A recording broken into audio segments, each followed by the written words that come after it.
July 4th. Maranatha.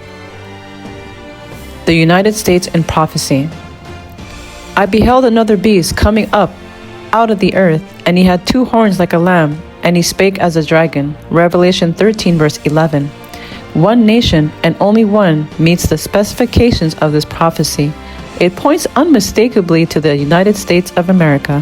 Here is a striking figure of the rise and growth of our own nation. And the lamb, like horns, emblems, or innocence and gentleness, will represent the character of our government as expressed in its 2 fundamental principles, republicanism and Protestantism. The Lord has done more for the United States than any other country upon which the sun shines. Here, he provided an asylum for his people, where they could worship him according to the dictates of conscience. Here, Christianity has progressed in its purity. The life-giving doctrine of the one mediator between God and man has been freely taught. God designed that this country should ever remain free for all people to worship him in accordance with the dictates of conscience. He designed that its civil institutions, in their expansive productions, should represent the freedom of gospel privileges.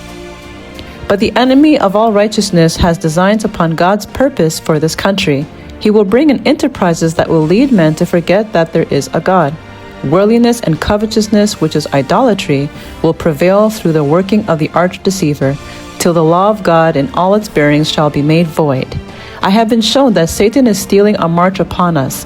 The law of God, through the agency of Satan, is to be made void. In our land of boasted freedom, religious liberty will come to an end.